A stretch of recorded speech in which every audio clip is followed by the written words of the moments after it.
唐立慈，现在我命令你用往生谱之力催动颠倒梦想，助我改变历史，不然我的手下就立即把普珠先生前朝太子的身份昭告世人。你想啊，要是当朝皇帝知道了之后，会装聋作哑，继续维持与中原剑会的联盟，对抗风流殿，还是他会觉得柴宗训和我这种前朝余孽更为棘手了？那你只能死了。你杀了我也没用。且慢。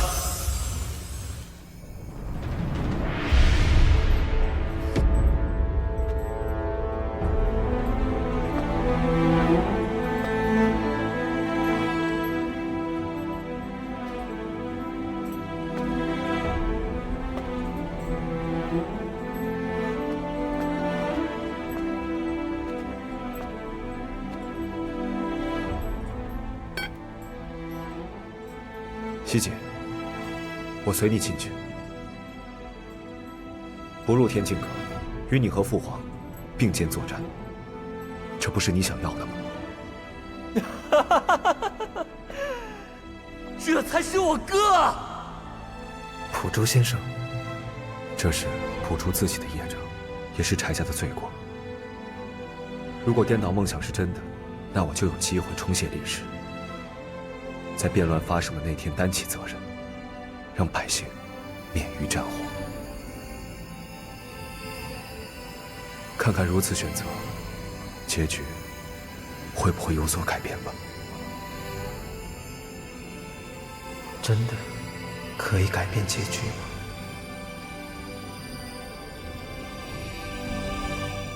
唐某明白了。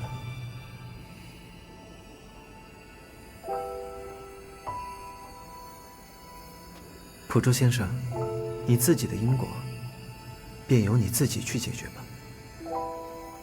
唐某会为你开启这个法器，送你回到过去。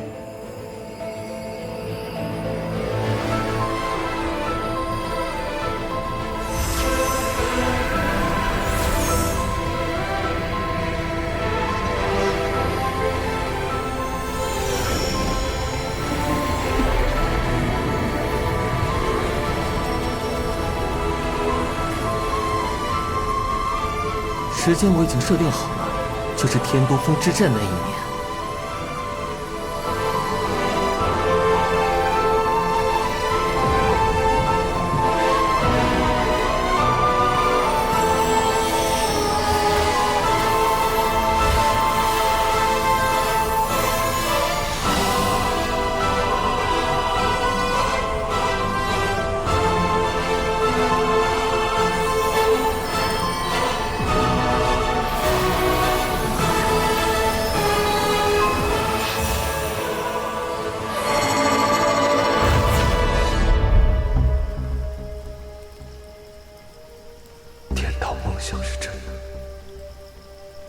太子殿下，太子殿下，您不可在此时入天境阁呀！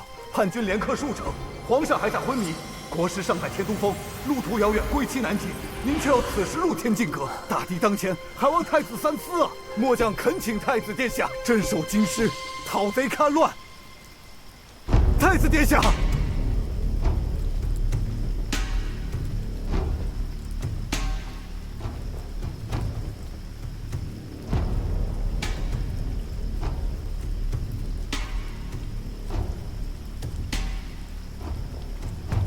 皇兄，这些年我一直派遣13郎死士广收谍报，了解此战原委，究其事之本末。叛军主力位置，粮草藏匿地点，无界洞悉，我们优势很大，足可一战。只要皇兄留下助我守住皇城，牵制敌兵，我趁夜出击，逼敌兵封戍地腹地，烧起粮草，定能一战可敌。此计能否结束战事，减少伤亡？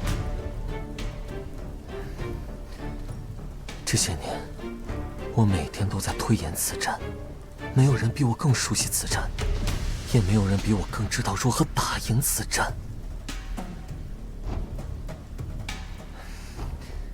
我向你保证，我绝不恋战，是战火不至，伤亡可见。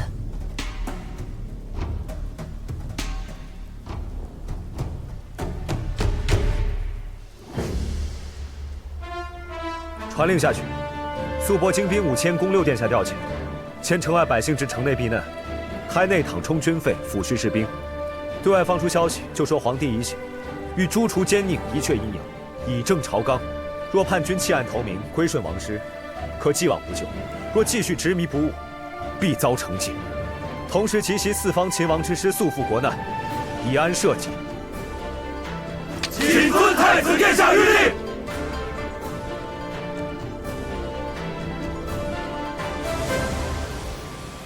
朴柱先生还真是经世之才呀。不过，你们回到过去，为何都选择对那个问题避而不谈？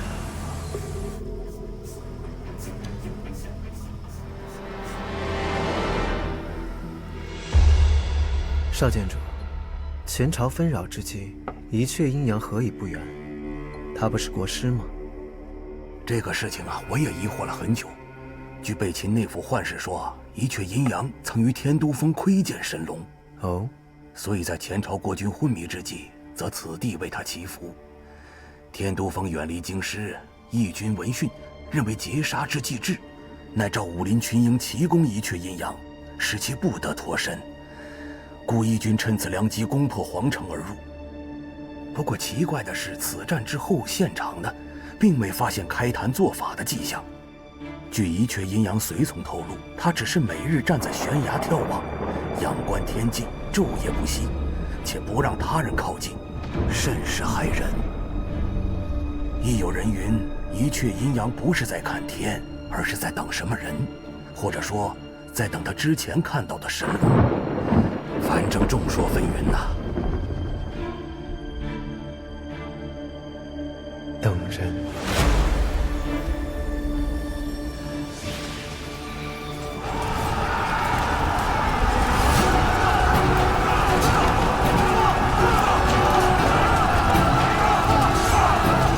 报！6殿下奇袭成功，夺取了叛军的月亮港口，叛军撤出皇城，我们胜了。6殿下现在何处？6殿下他抢夺了叛军的战船，准备率大军北上，前往天都峰。备马！你要去救一阙阴阳？你疯了！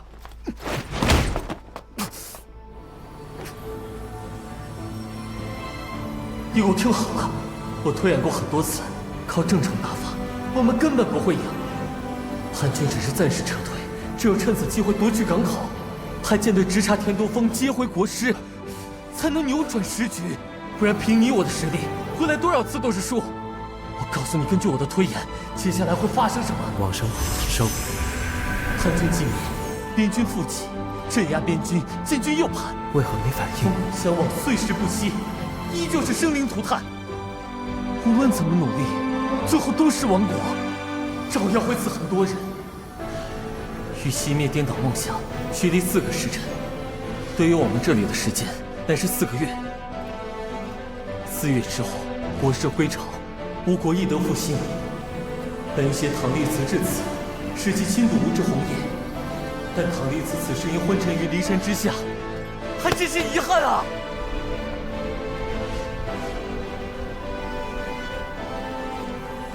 原来是这样。